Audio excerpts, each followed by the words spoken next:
So, Matt, we're just getting into the afternoon here on Wednesday, and you and I just both binge watched 6 hours of the Mr. McMahon docuseries on Netflix. So we're going to kind of try to unpack this whole thing right here on this show because, Matt, I think you would agree there's a lot to unpack from those 6 episodes. Yeah, there is a lot to unpack because it's so much information because it basically takes you, Dave, to the beginning of Vince's life all the way to present day. So, you're talking about, from a man, 70-plus years of life, but from the wrestling, you're talking about the beginnings of Vince buying the company from his father. So we're talking about 50-plus years of wrestling history that is compacted into less than 6 episodes because we get into so much other stuff with Vince and allegations and lawsuits and family stuff, but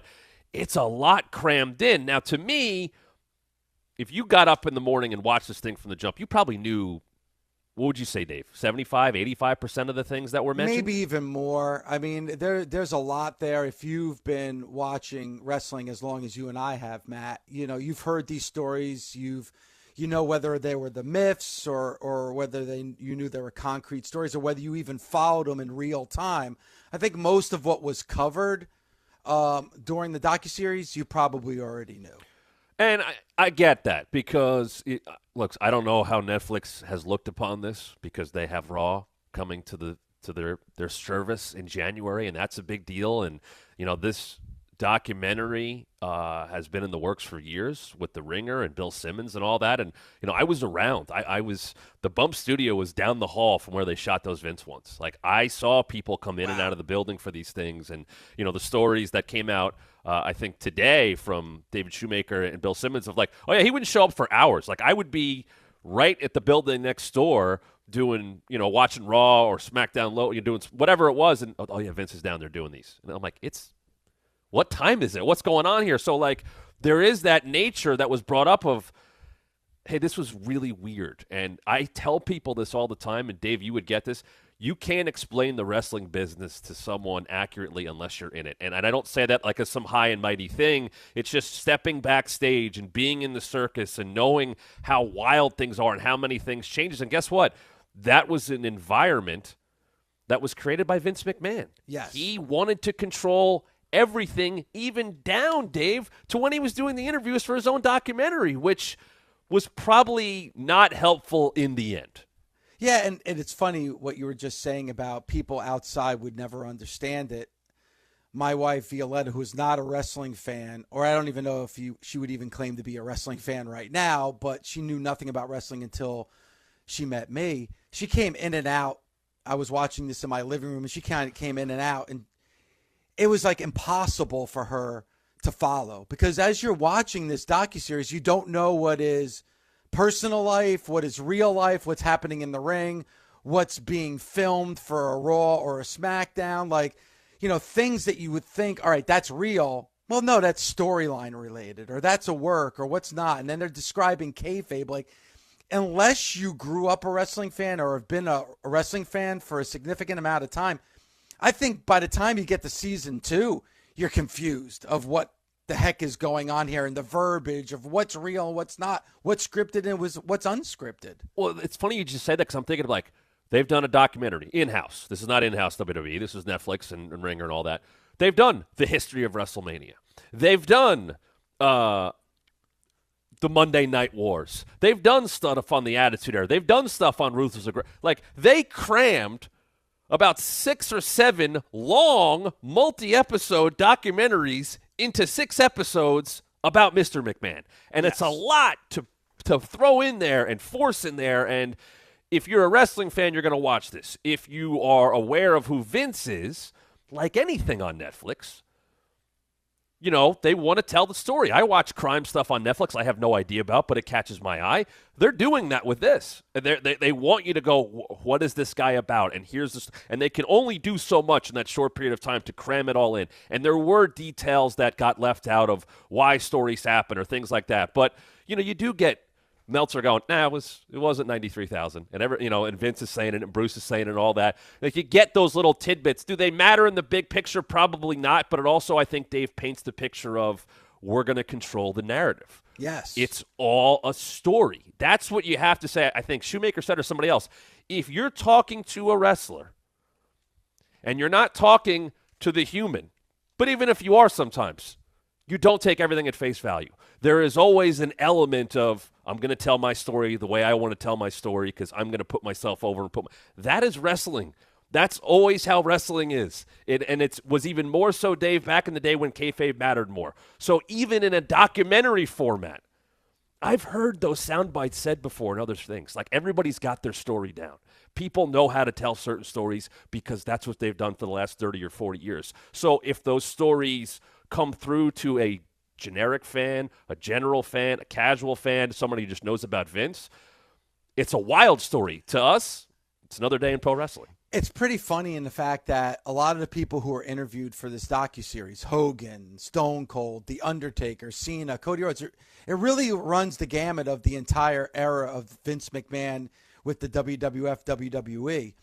And when it came to certain stories, it almost sounded, to your point, Matt, like it's scripted because they've answered these questions 1,000 times before. Until you got to the final episode when they were asked about what's Vince McMahon's legacy, and everybody was tongue-tied. Like, nobody had an answer. Nobody could, in a sentence or two or in a soundbite, answer that question.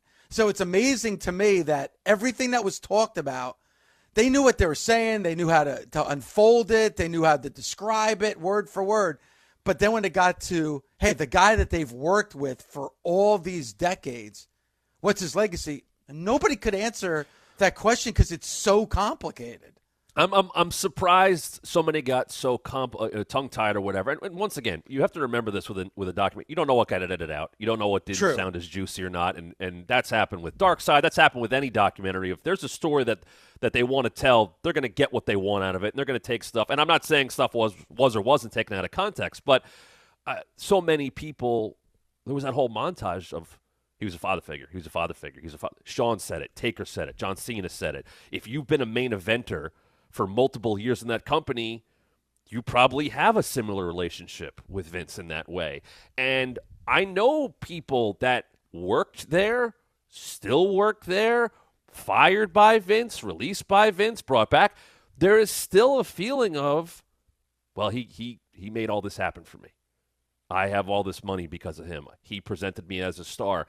And I feel like that's a big part of his legacy, is that he created so many superstars and he created all of this money for himself, first and foremost, and for the business, and to grow this business into something that got sold for $9 billion. He's the greatest promoter in the history of pro wrestling. That's Vince's legacy as a promoter. As a human being, it is far more seedy and ugly and complicated than that, especially with everything that has now come to light in the last year and a half, 2 years. And you can't tell one part of the story without the other, because Vince was doing, or allegedly doing, all these things while doing business. Yeah. Business never stopped for him. That's the thing. And they only scratched that. And, of course, the final allegations, which we'll get into, that really forced Vince McMahon to step aside. And I think they only scratched the surface just because of timing. And a lot of the interviews that they did were long before those allegations came to light. Right. But also, if you look at his entire career, there were allegations almost from day one. There was something that happened in every single era that you can go back to. It's like, almost like, well, how did he get away with it? How did he get away with it? How did he get away with it? And it goes back to the question, Matt. It's like, and I think you're right. In a lot of this, and when it comes to public perception, is Vince McMahon a good guy or a bad guy? Well, all you have to do is watch this series or understand what Vince McMahon has done throughout his entire time. That's an easy question to answer. He's a bad guy. Yeah, I think if you, I think even just if a couple of things that were thrown on this docuseries is true, he's a bad guy. But then it's to the other point is, well, how deep does it go? Was it illegal? Can he be forced to retire? Can he be fired? Can he go to jail? Like, those are other questions, because it goes back to the steroid trial. like the steroid trial itself kind of encompasses to me the Vince McMahon era. Okay, did you supply steroids to the people on your roster? You know, were you, quote unquote, a drug dealer to these wrestlers that worked for you? Well, the answer is no. So he got cleared. But also you're not looking at the fact that wrestlers on his roster were on steroids under his watch. So, like, he's not guilty, but in the eyes of the law, he's not guilty. In the eyes of the law, no. But you know, Dave, what a push Yes. is going to entail at that time. You know it was the land of the giants. You didn't have the various different body types that we see now. A cruiserweight division would have been laughable back then. And to a point, I'm not going to say I agree with how that's present, but that was what wrestling was. That's what it was, larger than life. The airport test. Who's that? Oh my God, that person that looks like somebody. It's the circus. It's still entertainment. Now, can you write stories that, bring in people who aren't 6'6" and 300 pounds unnaturally?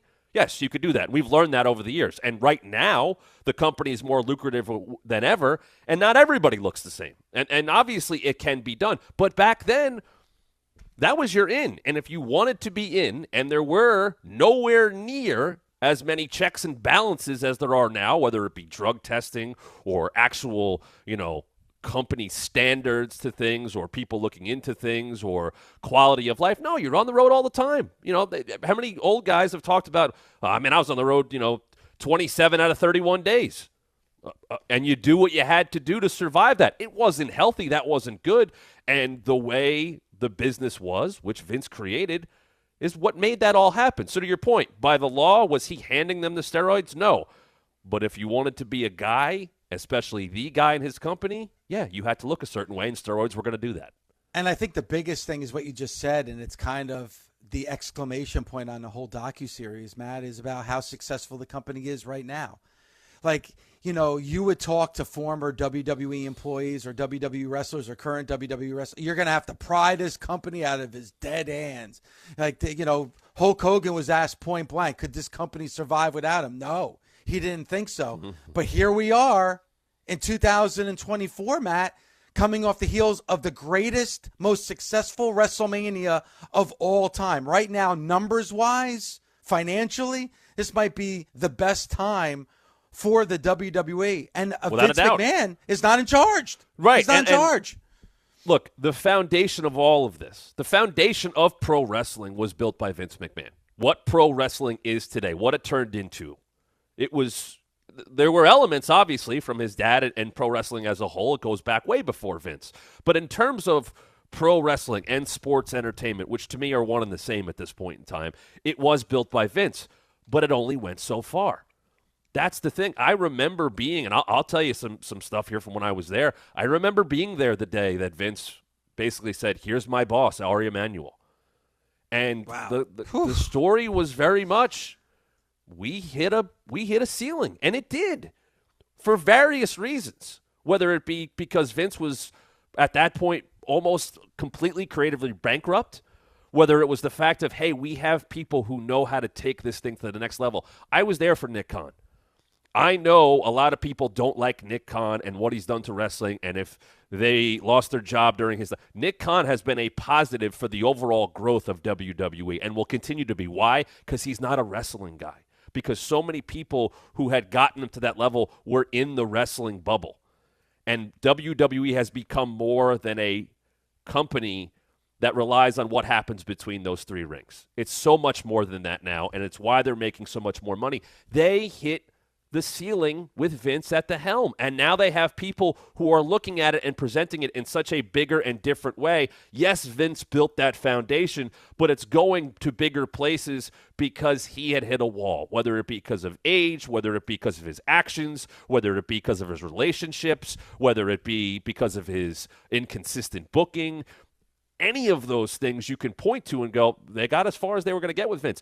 Dave, when I got that email in July, a few years ago, when Vince sent the retirement email, I was absolutely shocked, but I was excited. And I went to SummerSlam, and there was excitement on that day. in Nashville, and people weren't walking on eggshells, and it was like a weight had been lifted because it was generated, controlled chaos, but only controlled by Vince. He knew that he was going to change his mind or change things up. That changed. And I remember that match that opened the show, Becky and Bianca, and then here comes Damage Control, and you go, whoa, that's not a Vince thing. And yes, there was some Vince creative, and I remember that, and there was a renewed sense of excitement and optimism of, okay, we're not going to have to worry about all this micromanaging, and we're not going to do something wrong that we didn't know about, or we're not going to say a word wrong. It's going to be relaxed. And believe me, there were still people there that were close to Vince. And you could make the argument that Vince was still in Hunter's ear or other people's ear. And obviously he would come back. And that's why I will probably tell you, and I can't say with 100% certainty, that Omos and Brock Lesnar happened at WrestleMania because of Vince, even after he's gone. And then he came back. But there was this optimism and excitement of, he's gone. Where can we go now? And now you're seeing, Dave, what has happened since then. It's funny, and we got a lot here to unpack, and I'm kind of want to, and it's almost impossible to do, but trying to kind of go through each 6 episodes, briefly, and really I want to hear from the Busted Open Nation just on social media and the comments and the videos and everything else, because I really feel like, Matt, in a lot of ways, that this is going to be a conversation that's going to go well beyond just the next couple of days. And because this docuseries is going to stand side by side with Monday Night Raw on Netflix. Like this is an expose on Mr. McMahon, but at the same time, there's also a deal and a relationship in place with Netflix, where you're going to see Monday Night Raw on this streaming brand. But what's also going to come out of these stories that we're told? Who else is now going to speak up? And there will be, let me tell you this right now, there will be people that speak up that have a lot of truth to say. And there will be old wrestling carnies who try to get a buck out of this. There will be both of those things. Yes. And there's not one answer to that. There will be people that go, I was there and this happened because why? I might get him some indie bookings. Like that will happen with people. Believe me, people will come out. And there's going to be people that say a lot of real legitimate things. And that those things have probably already been said already. And that's why there are lawsuits and allegations and all that stuff. This will lead to more conversation. There's no doubt about that. Well, and who Matt, else gets involved in that conversation? History shows you that. Like when it comes to a lot of the things that happened to Vince McMahon throughout the years, the steroid scandal, Owen Hart, a lot of these different things. What happened to Chris Benoit? The murder of Nancy and her son. Like all those things that have happened throughout these years under the control of Vince McMahon. What happened during all those times, Matt, is a lot of veterans, a lot of former WWE employees, a lot of former WWE wrestlers did the talk show circuit, and they were all over your TVs and all over your radio.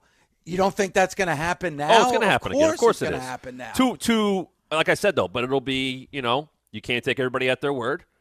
I don't care who it is, you, especially in wrestling. I've learned that. I know that people will come out and say things because it will get some hits for their show. It will get some hits for their podcast. It will get some hits for their YouTube channel. They'll be able to book a couple more conventions. But they're going to be people that also, if they want to or not, come out and tell their stories that might be very real and very hard to tell.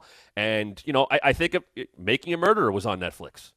And everything that happened coming off of that initial documentary led to another one. So there could be more stories to tell. This could branch off into whole things because, as you said, they crammed so much into 6 episodes that was supposed to be about Vince, and you heard little snippets of things that I hey, wait, give me more on that, please. We need to dive in a little bit more. And as Simmons said, we could have done 10 hours. And I do wonder if we're going to see more of this. Will there be such a demand that Netflix can't ignore it? And they go, well, we got to get more out of this. What else do we have? Is there alternate episodes? Just like Vince McMahon preached, whatever's better for business. Like if it gets ratings and it makes money, then you will see more. And this docuseries started, Matt, with the allegations that are currently happening, which, again, a lot of the interviews that took place during the docuseries, they showed the date. Most of them are from 2021, right. 2022. But it started with the allegations from 2024, the allegations on sexual misconduct, assault, trafficking, and the docuseries ended with that as well. So they kind of just scratched the surface because Matt, most of the work that was done happened before those allegations came to light. Yeah, I remember when these were getting shot. I remember people coming into our digital building, whether it was Paul Heyman or Vince, and they shot them, as you could tell, in a lot of different locations. But Vince's stuff was shot right down the hall from where I did the bump every week, where I did various shows, and he would be there at all hours of the night. So I remembered, when people talk about this, I'm like, well, all this stuff predates it, because I think the focus and maybe the narrative of this documentary has changed over the years. And maybe it was going to be about telling his story, and now it's about telling a story that's ongoing. And I don't know how you put a period on the end of that sentence unless you say, we're going to wait. And I don't know how Netflix feels about that. I don't know if it was, let's get this out now, let's be out ahead of January, and say, hey, this is the past. These are all business decisions. That's still what it comes down to here. I don't know if Netflix is looking at this and saying, well, we have to tell this story because it is the right and proper thing to do. They told a lot of things. They put it all out there. They put it on their platform. As you said, it's going to be sitting next to Monday Night Raw in a few months. But there almost feels like there has to be a follow-up to what's going to happen after this because, Dave, as we know, it is still ongoing. Because it is also, and Bruce Pritchard brought this up at the end of the docuseries, like, he pointed fingers at, David Shoemaker and a lot of the other people that were behind the scenes on this and said, well, you don't know the man that I know. And he talked about how his wife had cancer and Vince McMahon helped. And that's great. And I'm so happy for that. But you also, there's so many victims, Matt, that have happened over the last 40 years that we have not heard from, what is their story? What did they have to stand for on a daily basis? Like Vince McMahon talked about, hey, when I was younger, I had to withstand physical and mental abuse, maybe even sexual abuse. And he had the thing where you deal with it and then you move on. Well, not everybody has that. A lot of victims, they're scarred for the rest of their lives. And it impacts the rest of their life. And really, you can look at Vince McMahon and say, maybe those first 12 years of his life impacted the rest of his life because did he ever, maybe if he did head on face those things that happened in the first 12 years of his life, none of those other things would have happened. Like you have to think of the victims here, Matt. Absolutely. And we've heard some of those bits and pieces, right? They brought up the Playboy interview that he was open about and, insinuated his mom sexually abused him. And he openly talked about how his stepfather beat him up and he didn't meet his own dad, who he would buy the company from until he was 12 years old. And he was there was such a through line of everything, of looking for approval from your family, whether it be Vince from his own dad, Vince to Shane, Vince to Stephanie, whatever it may be, and it was that looking for he didn't move on. He can say he moves on. He said all those wacky things of I'm saying one thing, but a computer in my brain is thinking another thing, another computer. And it's like, no, you're just spewing a bunch of BS because you have not faced your problems. There is a mental health crisis in the world right now that is more prevalent and being handled better because there are ways to do that. Back then, that didn't exist. 20 years ago, that stuff didn't exist. So Vince probably has a lot of unchecked things that were never handled and that bled into the rest of his life where it's like, I just moved on from that. That's not a healthy thing to do, and that probably explains a lot of the decisions that he made, especially a lot of the ones that have related to some of these allegations. And I'm not saying he gets a pass for that, but this is someone who we saw who is clearly has issues that were never fixed and never addressed, and it has only permeated into every other aspect of his life and his family. All you have to do is watch the first episode, Matt, when he's in tears talking about his father and never getting the acceptance or that pat on the back or that hug. And then you fast forward to the end of this docuseries where Shane McMahon is saying the exact same thing about Vince where, hell, I jumped off the top of a 15-foot high Hell in a Cell just so I could get that pat on the back. After he left for 7 years. Yes. He came back and jumped off a cell to get his dad's approval because he couldn't get it 7 years prior and couldn't get what he wanted. And Vince framed it as what? Well, he wanted to take over the company. I don't think that was necessarily the case. I think that's how Vince framed it because a lot of this throughout, and it goes back to pro wrestling. How do you frame the story? How do you frame the narrative? Vince always found a way to frame it and very rarely admitted fault. He might have called himself an idiot and made mistakes at times and said, I shouldn't have done that, but it wasn't like I did it for the wrong reasons. There was always a reason. He always had justification. He always had an excuse, not just straight up, hey, maybe I didn't treat my son the right way. Maybe I should have treated him better. He said it a couple times. Oh, I could have given him a couple more pats on the back. He had to come back and do that at WrestleMania to get your approval? That's a far deeper seed that is planted there that has never been handled. Yeah, and it goes back, and I want to quickly just gloss over all the episodes, and I'm sure everybody who's listening to this either have already watched it or is about to watch it. But starting with episode 1, he gets into his younger years, meeting his dad, Vince McMahon Sr. But the one thing, and this is something that's always bothered me, and it's going to be very difficult, Matt, to have this conversation with you because just like the docuseries, the real life and the pro wrestling life kind of blur. It's kind of difficult to talk about these horrible allegations where there's victims here of possibly of sexual misconduct and assault and and then talk about WrestleMania 3. It's hard to talk about, allegations of rape and then talking about how he raided the territories. Like nothing it's is more important though than those allegations, and we know that. I think we're just analyzing a docuseries that we all watch together. We're not telling the story any differently. We're just looking at what was said on the show, being well aware that the reason this documentary is going to get even more play and more interest is because of what's currently going on. But it is still a story to be told. Like any documentary, there are elements of it that explain who the man is. And in a lot of ways, and one of the reasons why, and I think anybody that's ever listened to Busted Open knows that, when I have always had struggles with the WWF under Vince McMahon Jr., Mr. McMahon, because I always felt like all the years that I watched the WWF product that Vince McMahon didn't like pro wrestling. I always felt that like he wanted to make it something other than what it actually was, which was pro wrestling. And it's funny, the first episode of this docuseries, he says that he hates pro wrestling. Like he hates, and there's a lot of reasons why. The history behind it, maybe a lot of it stemming from that's who my dad was. That's what my father did, and I want to take it in a completely different direction than what my dad did. But that again, and he said it to Stone Cold Steve Austin on his podcast, and he said it again in his docuseries that he hates pro wrestling, Matt, which is crazy when you think about it. I continue to say that sports entertainment and pro wrestling are the same thing. It's just what he branded it. But it's all pro wrestling. It was always about characters and stories and good versus... And I actually, once again, and I don't think we have to preface this every time, but I thought it was interesting to hear Vince break it down from the very basics of it. Because that's coming from Vince. And I looked at it as, wow, he's just telling the viewer, here's what pro wrestling is. There's good, there's bad, there's a big finish, there's characters, there's a third person in play. That's always been pro wrestling. It's gone to crazier levels under Vince. We just had a whole feud about a guy breaking into another guy's house, and then what happens 8 months later? We got a house gets burned down, and then and it's justified in a way because that's what pro wrestling is, and it is encapsulated in its own universe. But it still comes down to two people having an issue.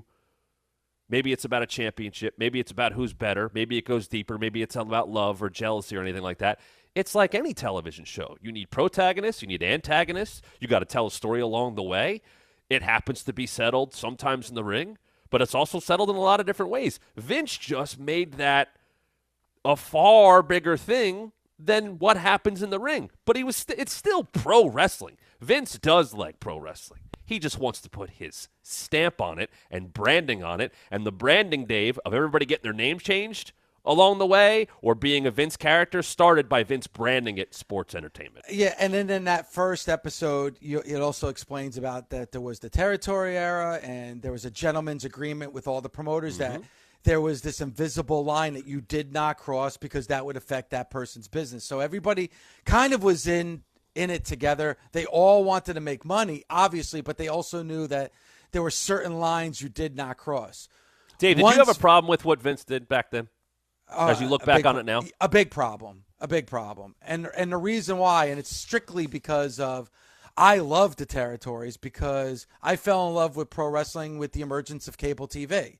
So I was able to watch all these different territories because I had cable. So I was able to watch Georgia and Florida and Mid-South and the WWF.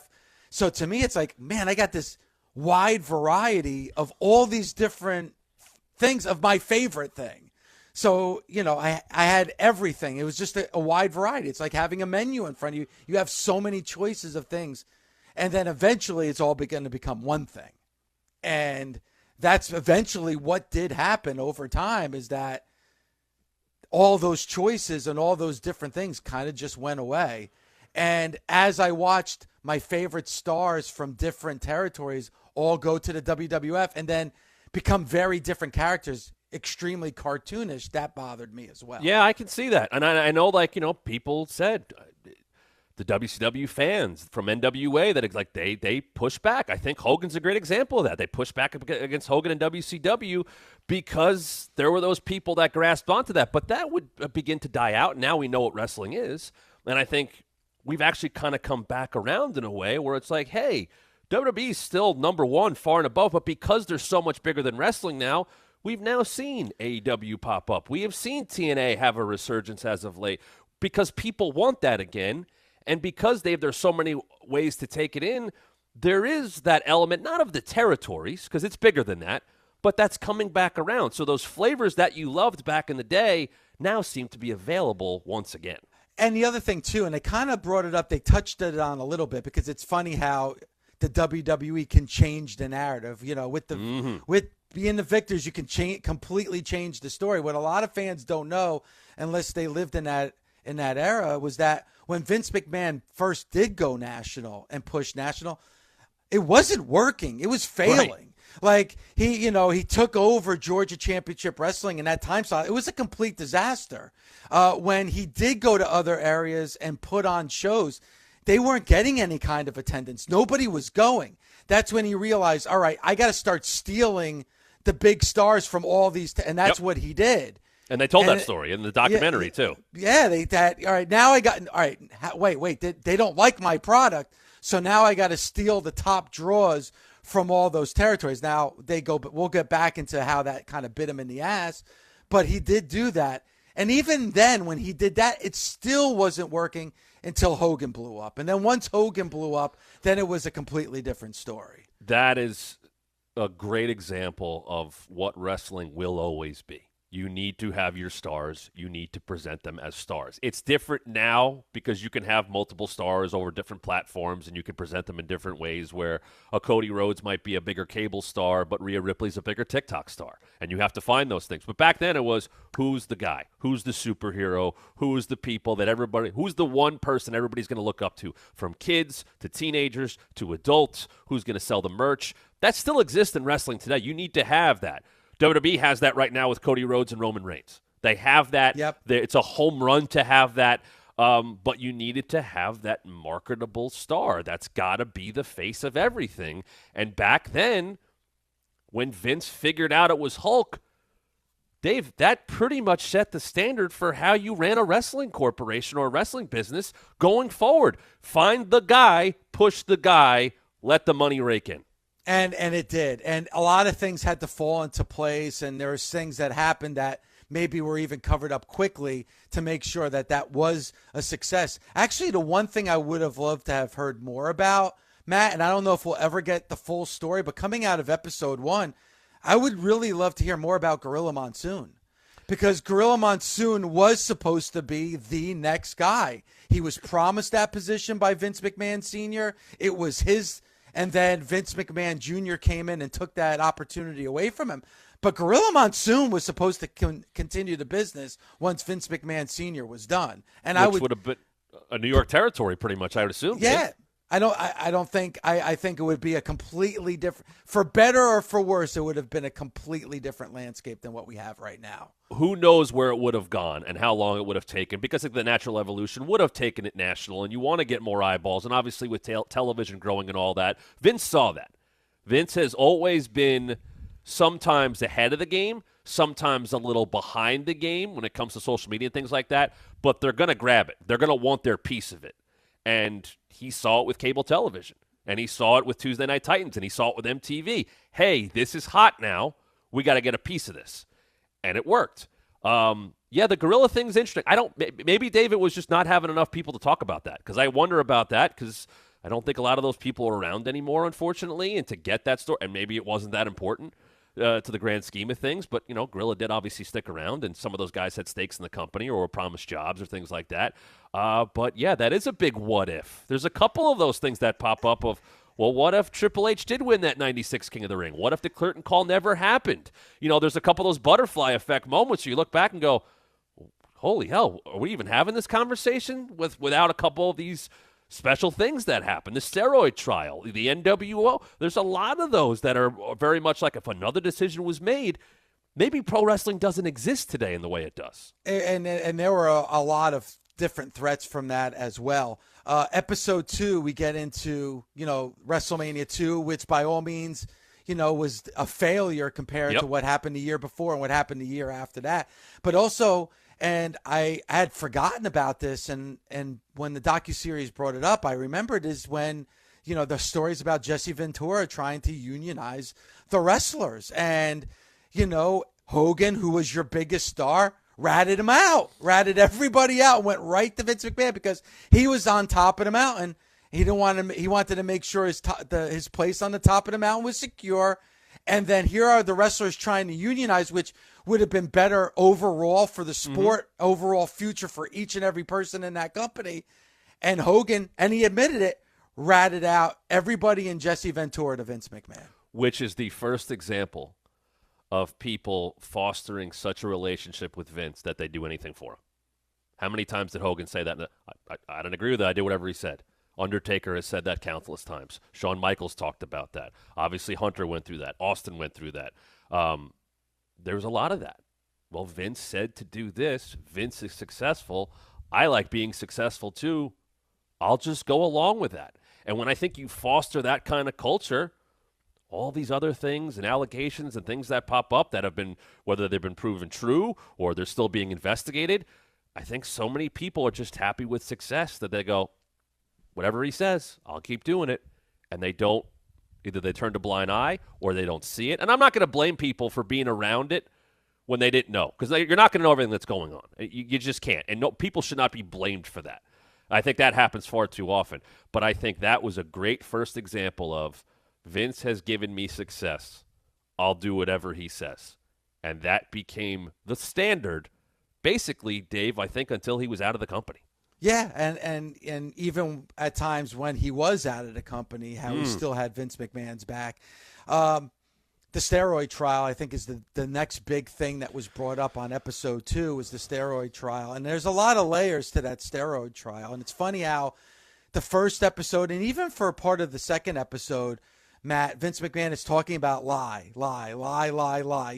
Andre and Hogan at WrestleMania 3 were all based on lies. From Hogan, slamming Andre before WrestleMania 3, from Andre being slammed maybe 25 times prior to Hogan slamming Andre, for Hogan, for Andre to have lost matches before facing Hogan at WrestleMania 3. They wrestled at Shea Stadium. Yeah, for that company. Yes.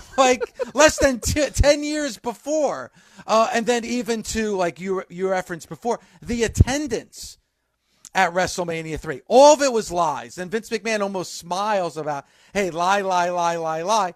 But then when it came to the steroid trial, and then even to some of the allegations when Hogan went on Arsenio Hall, then all of a sudden Vince McMahon is changing his tune and saying, you don't lie, because when you lie, that it's an open door for people to come and get you. All right, well, that is part of the hypocrisy of Vince McMahon. And I think in a lot of ways, he talks out of both sides of his mouth, and in a lot of ways a hypocrite, because on one side he's telling you lie.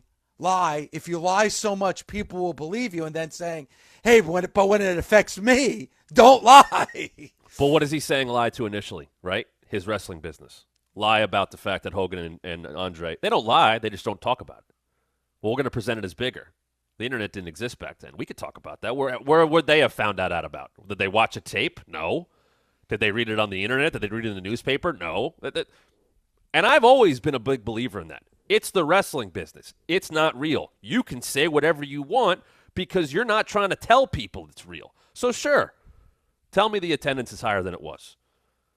Tell me that, this guy weighs 350 pounds when he does it. Tell me it's all for entertainment purposes. I never had an issue with that. I did it when I was there. It's part of the job. You're trying to sell a product. We do that with everything. You got to make it bigger. I see Tony Khan get crap for this. Oh, this is a person having the best part of their career. He's promoting his show. Anybody who's promoting a product and wants you to come see it will make it sound bigger than it is. Is it a lie? Sure. Is it a dangerous lie? No. But then when you get into steroid trials, that I think is where you get the mix of, is this Vince talking or is this Mr. McMahon talking? And does he care about his business? If it's to lie for his business, now, Dave, you found that gray area of the promoter versus the human being who doesn't want to, get prosecuted by, the federal government. Yeah, and again, they talked about the celebration afterwards. Okay, yes, you weren't guilty. And they were saying there shouldn't even have probably been a case to begin with. But that doesn't change the fact that you have a roster of wrestlers that are working for you and underneath you that are on steroids. You can't just, again, all right, I'm free and clear. Well, you shouldn't be free and clear because you obviously have a major problem with your company that you're not acknowledging. But then that came back to, I don't want to say bite him, but look what happened in the 90s. How often, Dave, did we have to talk about people dying in their 40s? Yep. Like how often from that era? It's not happening now anymore. Nowhere near at the same level because luckily, because they were forced into it, because of what happened then, because of what happened with Benoit, because of what happened with Eddie Guerrero, they had to do something. And I am not saying that guys shouldn't be able to take that stuff. If it's way more medically handled the right way now. And I've talked to people who work there go, I can do this because of my testosterone level. And it's not steroids that were dangerous and being sold and illegal. Right now you can do things that are going to help you to preserve your body because you are taking bumps and doing all those things. But it's not about the size thing. It's about, feeling good and legitimate help to help your health, to extend careers. Back then, it was get big to get big, and it's going to mess with your heart, or you're going to take painkillers. Luckily, from everything I have seen, a lot of that stuff has been wiped away, and it's a healthier business. And it's also, Dave, on top of that, not a business that's on the road for the majority of the month anymore. Yeah, and they get into that as well. That schedule change. The other big thing from episode 2 was Rita Marie, the first ever female referee, Rita Chatterton, and I remember, her being hired. I remember the first time seeing her on my TV, and she was hired in 1984, and she was on TV every week until she wasn't on TV every week. Mm-hmm. And as a fan watching it, she just was never spoken of again. And then you hear, and Vince McMahon admitted that they had an affair. They had a consensual affair, at least from him, a consensual affair. And she said, no, there was a lot more to it, and obviously I was a victim of it. And it makes you wonder because she gets hired in 1984. She's on TV every week, Matt. And then in 1986, she's gone from the company. That's going to wave a lot of red flags. I think it was the most damning thing Vince said in the whole thing because he said, well, it was consensual. But then he said, it wasn't rape. But he goes, but if it was, the statute of limitations have passed. What? Like he said that and I went, what do you mean if it was? So now you've opened the door yourself to saying it might have been rape, but the statute of limitations have passed, so it's okay. And then, of course, we find out at the end that kind of stuff has been lifted in New York, and she did get a settlement off of that. But to say that, if you want to say, hey, nobody is guilty until proven innocent in a court of law and what's going on with the current stuff, and it's all allegations, there is certainly some fairness to saying those things. But when he says something like that, well, if it was rape, the statute of limitations have passed. Like, what an unbelievably horrible thing to say, to go, it's consensual, but if it was. So you're saying it may have been, but because of the letter of the law, it's not?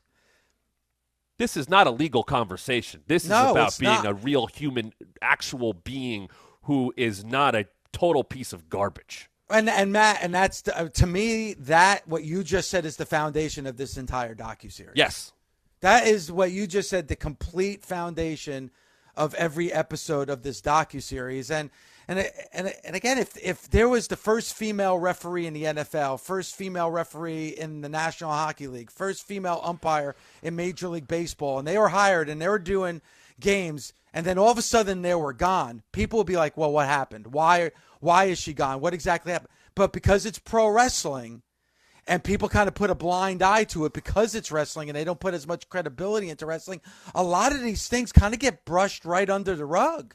Get swept right under the rug, Matt, because it is pro wrestling, which brings up the other scandal. And, and I remember again in real time this happening, the Ring Boy scandal. Yeah. And Mel Phillips and everything that went on there. And people did lose their jobs. People were fired from here. But he was also rehired. They kind of go. I was surprised they didn't go into that deeper because, and I'm not sure why, whether it was cut for time or whatever. And you always have to remember those things. Like, well, they took that out. I can't believe they didn't go deeper. That may have been cut for time. There may be more to, but they kind of just were like, okay, we're going to take care of it, and then here, everybody comes. They come back. It wasn't really handled. He went on Phil Donahue and got crushed for it, and all those things that happened there. But in the big picture, Dave, did anything really happen to Vince? As related to that? Nothing. No. Yeah. Because, and I've learned this from years of being a fan and working there, unless it's big, unless it's juicy, wrestling kind of gets left alone because it's wrestling. Yep. Because journalists then have to dive into something that they don't know about. If you have people that cover beats, I have a friend that works at the AP, and he's covered trials, and he's covered political stuff, and he's covered stuff with the NYPD and all that. You're on your beat. You know your beat, a sports beat, right? You did the NFL here for Sirius for years. That was your thing. I did fantasy football here. I've done you cover your beat. There are wrestling journalists, but there are wrestling journalists who cover wrestling as a business, not wrestling as a human resources type thing, which is what this was. Phil Mushnick wrote those articles and dove in because he didn't like Vince. And obviously, he had a reason to not like Vince. He didn't like wrestling. He had an axe to grind there. But as he dove in deeper, he found stuff. And it takes someone to do that, which is why all the stuff that's coming out now with the Wall Street, someone had to get that info. No one, for the most part, really dives into pro wrestling because it's not what they do as an investigative journalist. And also then, too, it wasn't as mainstream as it is now. Correct. I mean, it's such a part of our culture now. When we first fell in love with wrestling, especially me, I fell in love with wrestling when it was the cigar chomping, beer drinking audience. It was niche. Yeah, it was a niche audience. That's fine. And then after that, it became a guilty pleasure. It's something that you watched and you didn't admit that you watched it. Now it's part of our culture. It's part of the mainstream. So you're not going to get away with those things anymore. And this obviously wasn't under the WWE banner, but it's the same thing with Bruiser Brody being stabbed in the locker room, where even the police that were there present were like, oh, that must be a wrestling angle. That must be a wrestling angle. Because people really don't understand the world of pro wrestling. So if they don't understand it, as you said, they ignore it. But Dave, look what it took, though. It has to affect the money. It has to affect stockholders. It has to affect shareholders. It has to affect the bottom line. It's why FedEx Field was going to pull their name off of when they were the Washington Redskins. It's why when the second round of Vince leaving happened, why? Because sponsors are going to pull their money. And I said that when I was there. I remember that Friday night when it happened. I said, he'll be gone as soon as sponsors pull money. And I guess it was Snickers or whoever the hell it was. We're like, hey, and that was it. And he's gone. It's got to get to that point. And maybe if WWE doesn't go public, maybe more stuff never gets uncovered. But because you have to answer to people, and I know I've been told this so many times, when WWE went public, that's when Vince's micromanaging started, because it wasn't just about him anymore. He had to answer to people. Well, guess what? When you have to answer to people and you affect the bottom line with your decisions and your actions, now it becomes a bigger deal, and that's why all this stuff has come out and now is getting more traction than it did back then. And they only covered this because of time and because there's so much.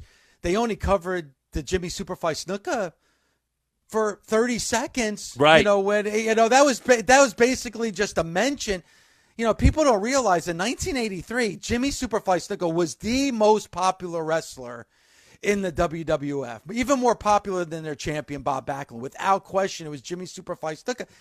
He's being implicated for murder of his girlfriend, And even in this docuseries, it's like 30 seconds of this, and they quickly move on.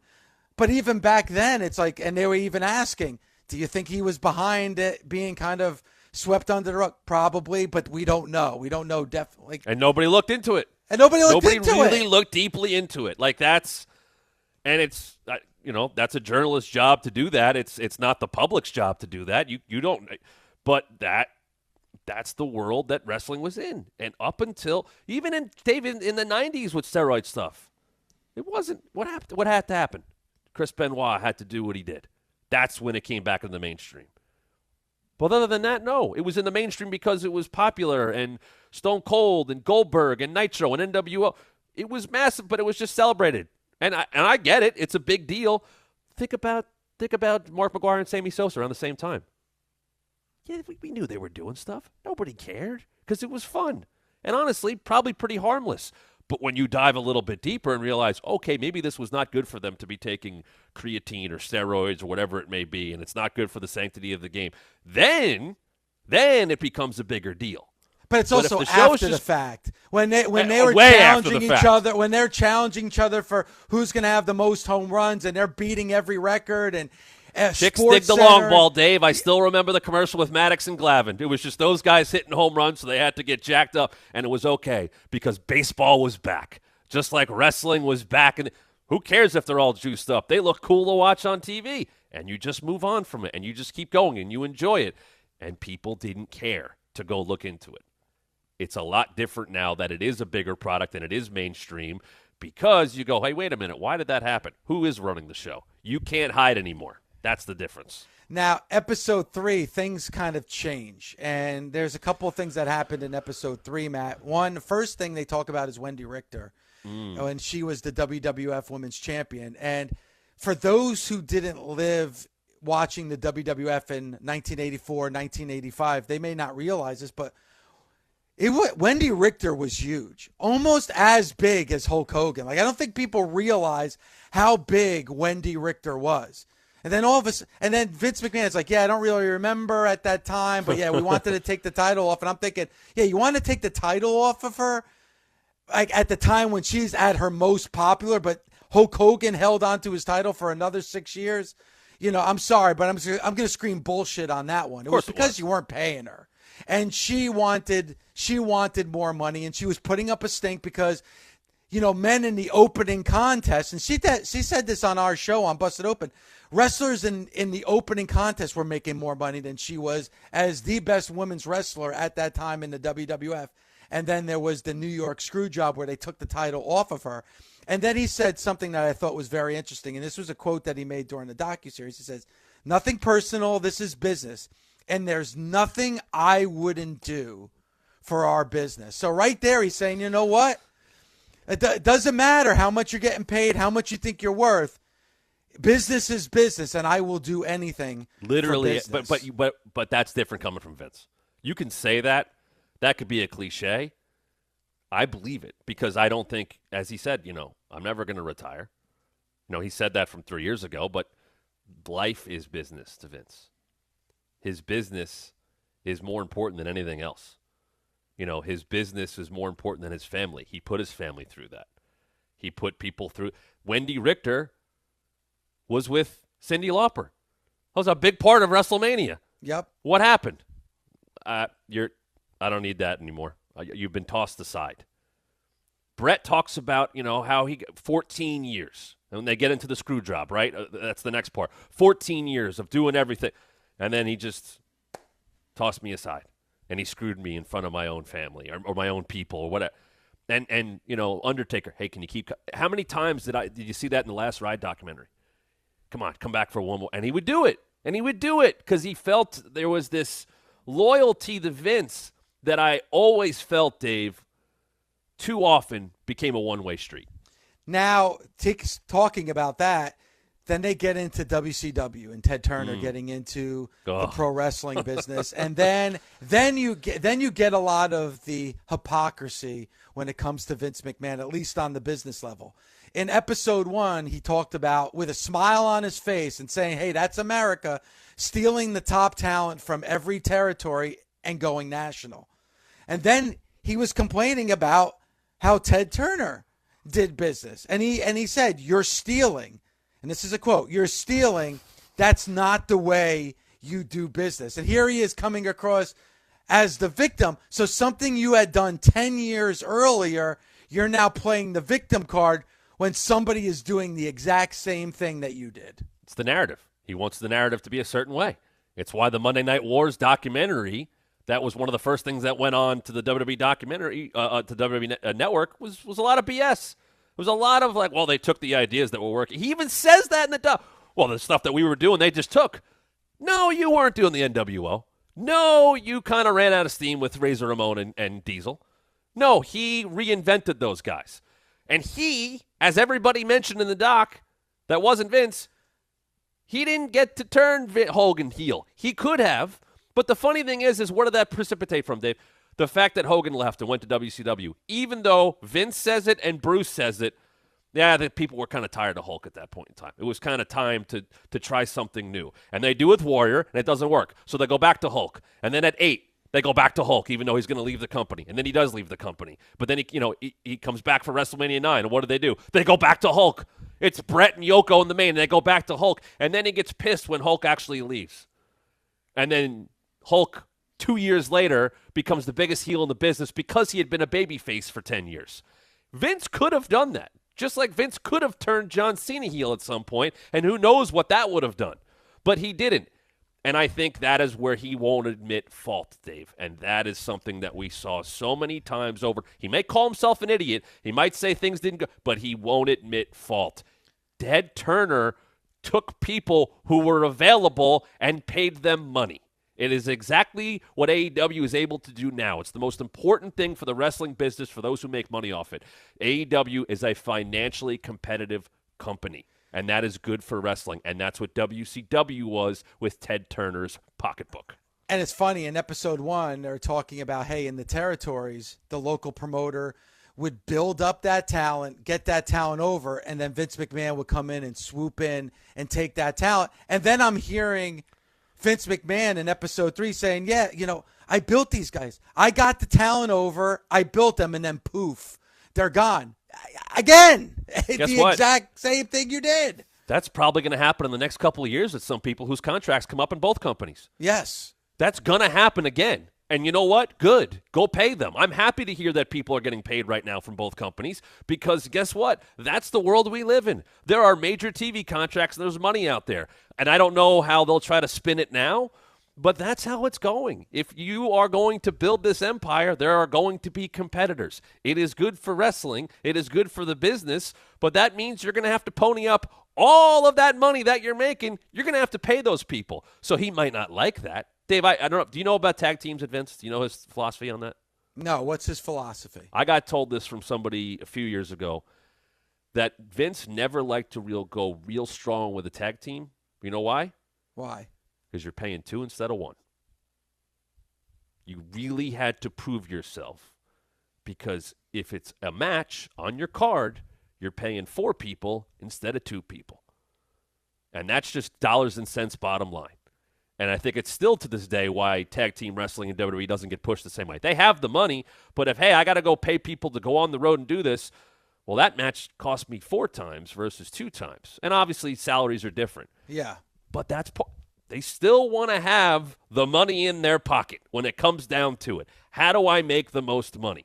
Well, now all of a sudden there's competition that's going to make me reach deeper into my pocket, and that's why Kevin Nash left, and that's why Razor Ramon left, and obviously others would leave as well.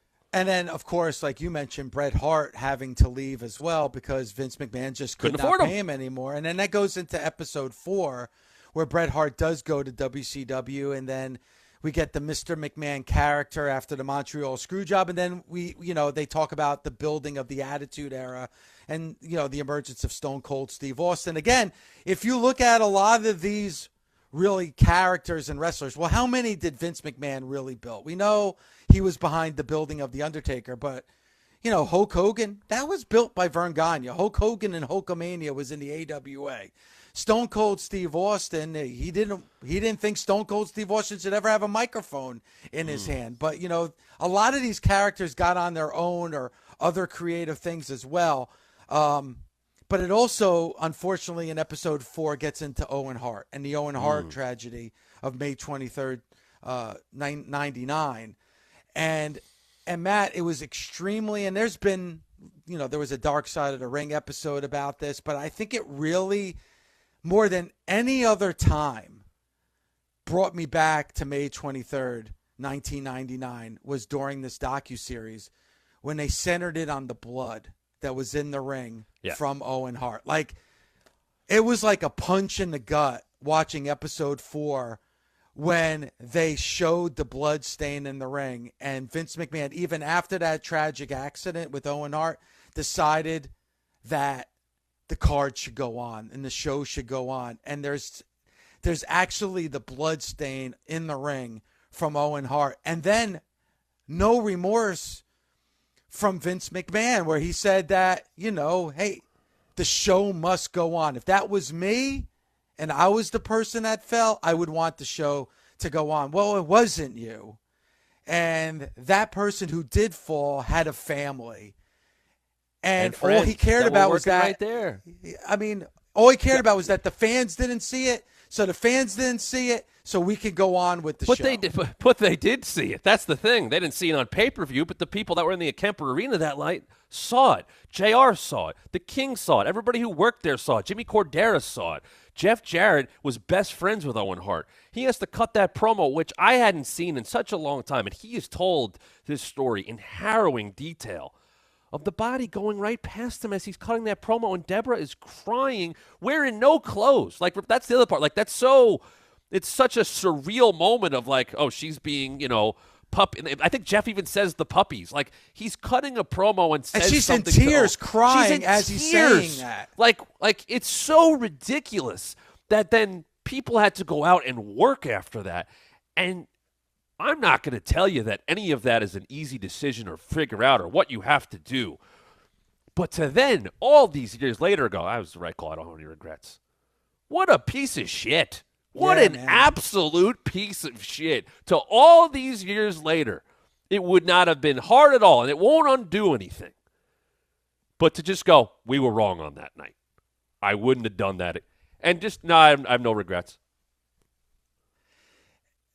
Not that it would change anything, obviously, but it would mean so much if you said, you know what, I was wrong. Just say I'm wrong. It's one of the biggest regrets of my life. I should have ended it right there. Nobody would have questioned it. Everybody would have understood it.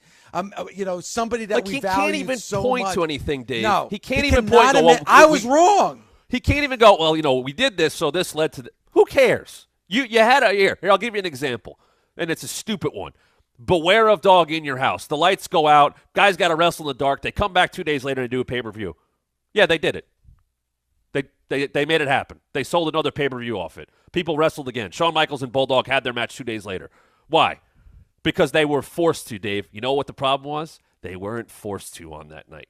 Vince had control, even in that situation.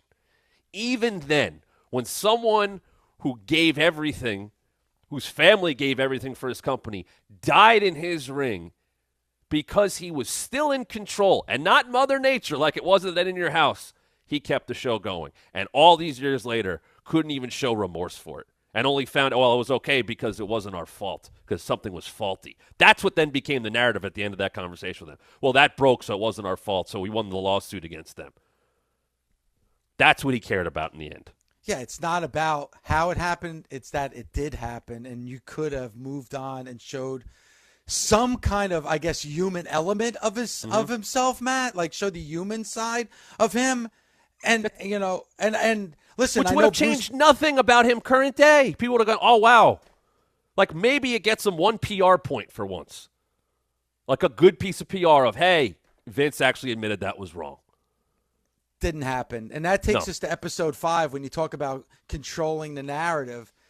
In episode 5, it talks a lot about Triple H and Stephanie McMahon and their relationship and how they got together. And, of course, all Vince McMahon wanted to talk about was the fact that, wanted to make that a pay-per-view, their marriage a pay-per-view. And then the stories, and that is one, and this, how there's always moments, Matt, and I'm sure everybody that's listening, and I'm sure you have, where there are moments when somebody who's not a wrestling fan is in a room with you and you're watching wrestling, and there's moments that make you embarrassed of being a wrestling fan when you're around a non-wrestling fan. When you're with another wrestling fan, you can kind of laugh about it. But when you're around a non-wrestling fan, you kind of put your head down and you're a little embarrassed about it.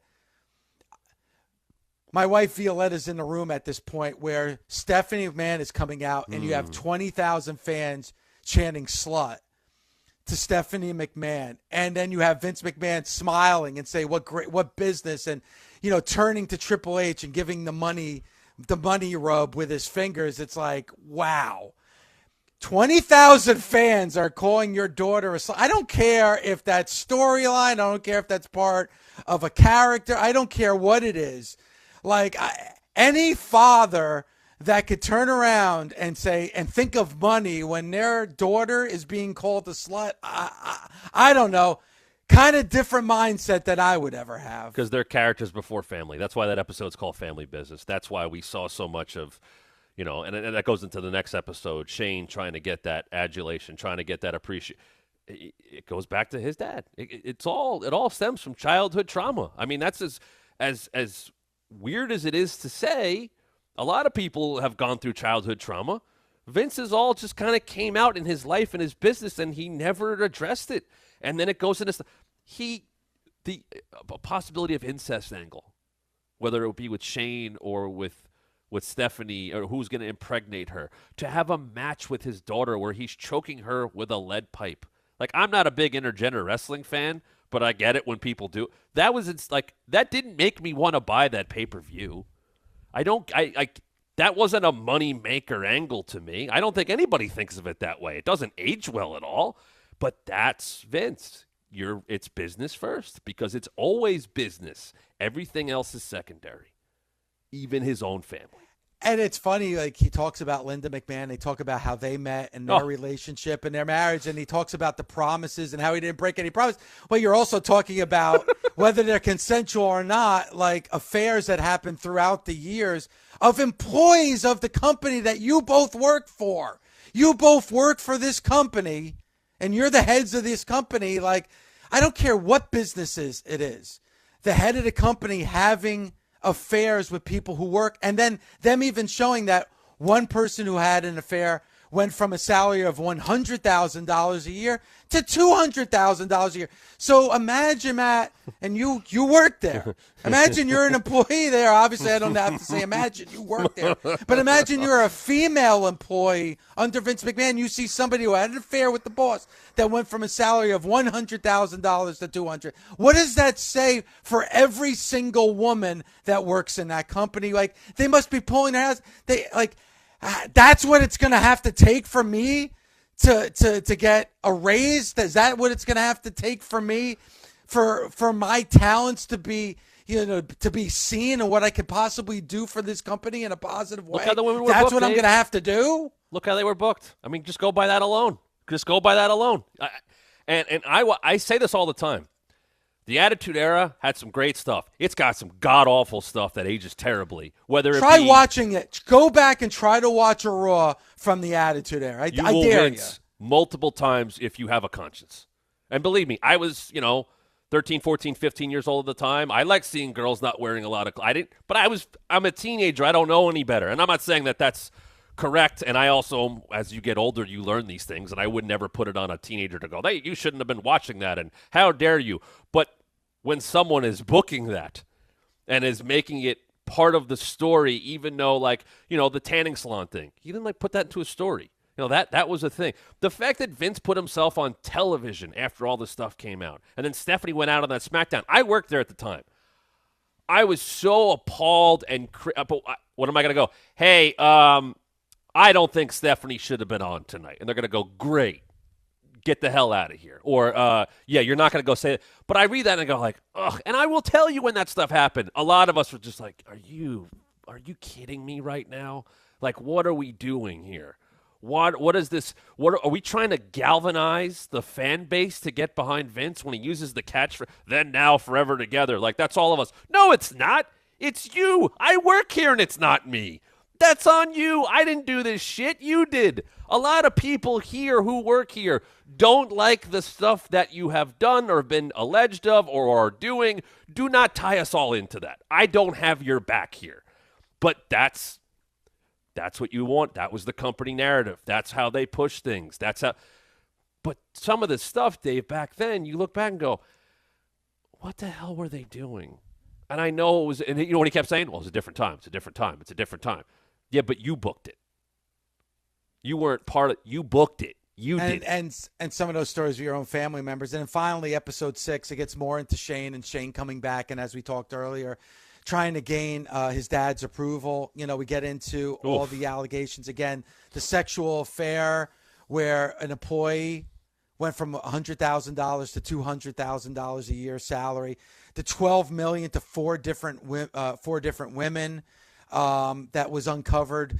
And then, of course, in January of 2024, the allegations of sexual misconduct, assault, and trafficking, and Janelle Grant, and then even tying in Brock Lesnar to a lot of this stuff. It's a lot, and they only scratched the surface because obviously these things came out as they were finishing production on this docuseries. So to your original point, Matt, at the beginning of this podcast, that I feel like we may get another series of shows just based on what's going to happen now and moving forward when it comes to Vince McMahon. I was very interested to see how certain people would come across.